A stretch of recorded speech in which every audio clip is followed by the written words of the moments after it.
ஹீரோயினும் சரி கிளம்பலாம் அப்படின்னு சொல்லி பாக்குறாளா. அந்த டைமுக்கு ஹானோட ஆளுங்கெல்லாம் வந்து இவ கூட்டிட்டு வந்த செக்யூரிட்டி எல்லாம் பிடிச்சிடுறாங்க. ஹான் வந்துட்டு இதுக்கப்புறம் நீ என்னை விட்டு எங்க போறேன்னு நான் பாக்குறேன் அப்படின்னு சொல்லிட்டு ஹீரோயினை தூக்கிட்டு போயிடுறான். மிட் நைட் வரைக்கும் காரை ஓட்டிட்டு ரொம்ப தொலைவு வந்துடுறான்.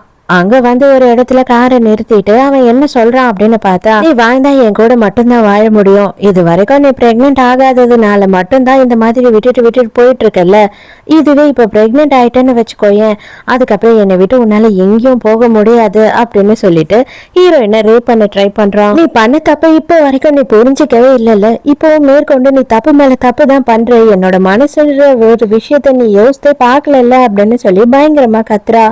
அவனுக்கு ஒண்ணுமே புரியல. எனக்கு அதெல்லாம் தெரியாது, எனக்கு அதை பத்திலாம் கவலை இல்லை, ஆனா நீ என்னை விட்டு எங்கேயும் போக கூடாது, நான் உன் கூட மட்டும்தான் வாழ்வேன் அப்படின்னு சொல்லி லூஸ் மாதிரி பேசிட்டு இருக்கான். கையில ஏதோ ஒண்ணு கிடைக்குதோ அதை எடுத்து அவன் மண்டையிலே ஒரு அடி அடிச்சுட்டு ஹீரோயின் அங்க இருந்து இறங்கி ஓடிடுறா. போயிட்டே இருக்கா. இவளை ஃபாலோ பண்ணி யாரோ வரா மாதிரி இருக்கு.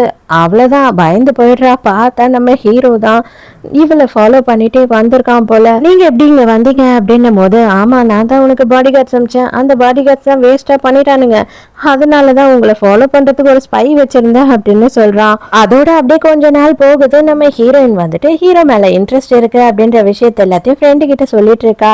இது எனக்கு எப்போ தெரியும், நீ இப்போதான் சொல்ற அப்படின்னு சொல்லி ஃப்ரெண்டு சொல்றா. ஆனா